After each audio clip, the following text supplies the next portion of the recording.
No viral, no justice.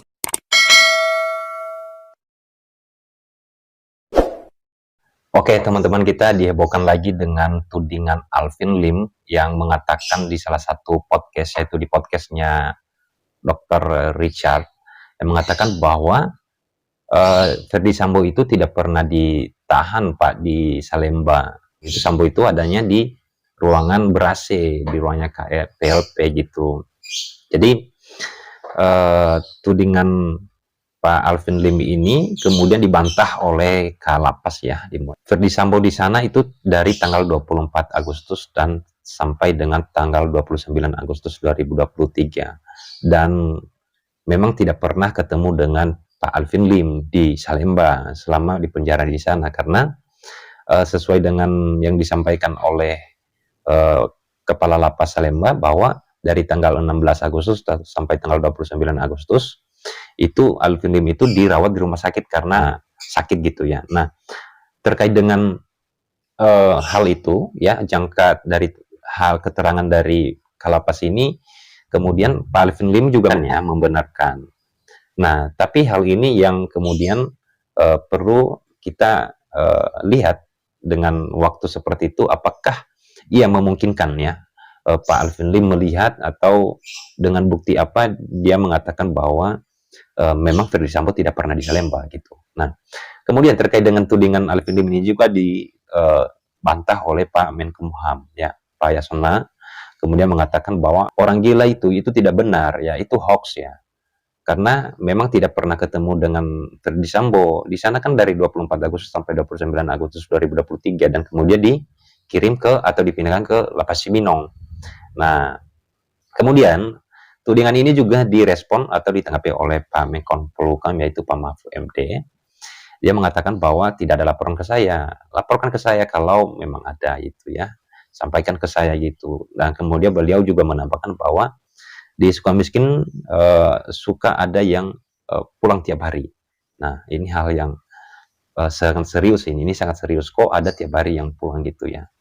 Kemudian pengacaranya Ferdy Sambo mengatakan bahwa ini tolong jangan digiring ya, tolong jangan digiring kalau ada hal-hal yang kemudian merugikan atau menuding Ferdy Sambo tidak pernah ditahan atau hal-hal lain yang tidak benar, maka tidak segan-segan melaporkan atau melakukan upaya hukum atau melakukan proses hukum.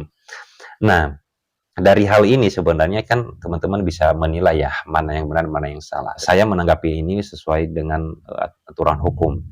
Ketika Pak Alvin Lim mengatakan bahwa Sambo tidak pernah dipenjara di Lapas Salemba, pastinya Pak Alvin Lim adalah orang yang mempunyai bukti yang kuat. Contohnya saja, bukti paling tidak kalau kita berpenumpang dengan hukum bahwa sesuai dengan pasal 184 Kitab Undang-Undang Hukum Acara Pidana, minimal bukti itu kan ada keterangan saksi ya, ada alat bukti berupa surat atau apa, mungkin ada bukti petunjuk. Nah, ini kan bukti seseorang menyampaikan, apalagi seorang pengacara menyampaikan sesuatu di publik, kemudian harus ada bukti terlebih dahulu. Nah, ini pastinya kita tidak bisa meragukan Pak Alvin Lim yang kemudian pastinya sudah mengantongi itu. Nah, kedua, kalau Pak Alvin Lim ternyata menyampaikan berita ini ternyata tidak sesuai dengan fakta, artinya benar apa yang disampaikan oleh Pak Yasona Lawli, ya, Pak Menkumham mengatakan bahwa itu tidak benar, itu hoax. Nah, artinya Pak Alvin Lim ini bisa dilaporkan dengan pasal hoax, atau artinya menyebarkan berita bohong yang kemudian menuding Kalapas. Nah, kemudian yang perlu kita lihat lagi, jika ini benar apa yang disampaikan oleh Pak Alvin Lim, artinya Kalapas harus membuktikan juga bahwa memang Pak Ferdy Sambo pernah ditahan di sana. Ya, pernah ditahan di sana selama, anggaplah dalam 5 hari itu, dari tanggal 24 sampai tanggal 29 Agustus.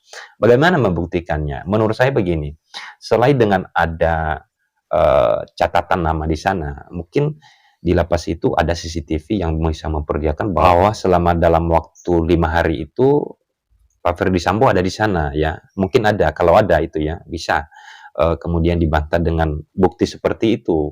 Tapi hal ini kan tidak bisa kita pungkirin ya, ada benarnya ya. Karena hal ini juga sangat sering, ini merupakan rahasia umum yang sering kita dengar dulu dari, contohnya pernah dulu terkait dengan Gayus Tambunan ya, dia sudah dipenjara ternyata jalan-jalan ke Bali, kan begitu dulu, salah satu contohnya lah itu pernah terjadi, kan begitu kira-kira ya. Jadi ini sudah menjadi rahasia umum, bisa saja terjadi seperti itu.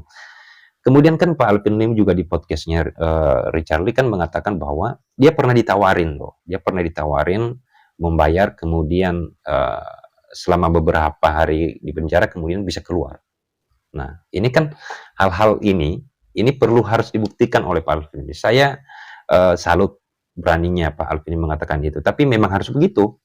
Yang namanya jadi pengacara itu, sama jadi kuasa hukum itu, orang sebagai penegak hukum itu yang harus berani mengatakan seperti ini. Kalau nggak dibongkar seperti ini kan, ya kan ini nanti jadi kebiasaan gitu loh ya. Jadi dianggap biasa saja. Orang yang punya duit dibayar, kemudian dia dipenjara berapa hari, dia dimasuki di sel yang kemudian ada kamarnya yang ada AC, ada lengkap fasilitasnya.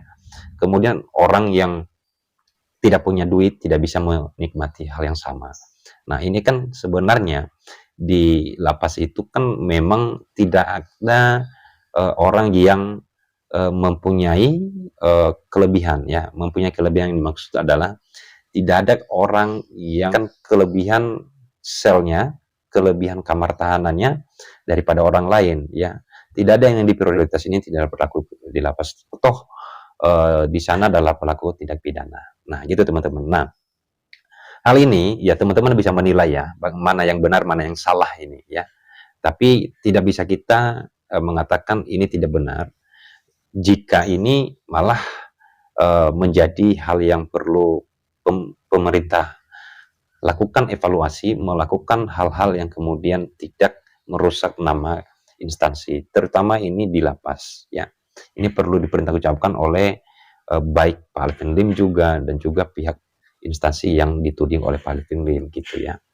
Nah, itu teman-teman, silakan berikan penilaiannya ya, silakan berikan penilaian di kolom komentar, dan kita mengikuti hal ini apa nantinya ujungnya ya, setelah rame apakah diam lagi atau rame lagi. Oke.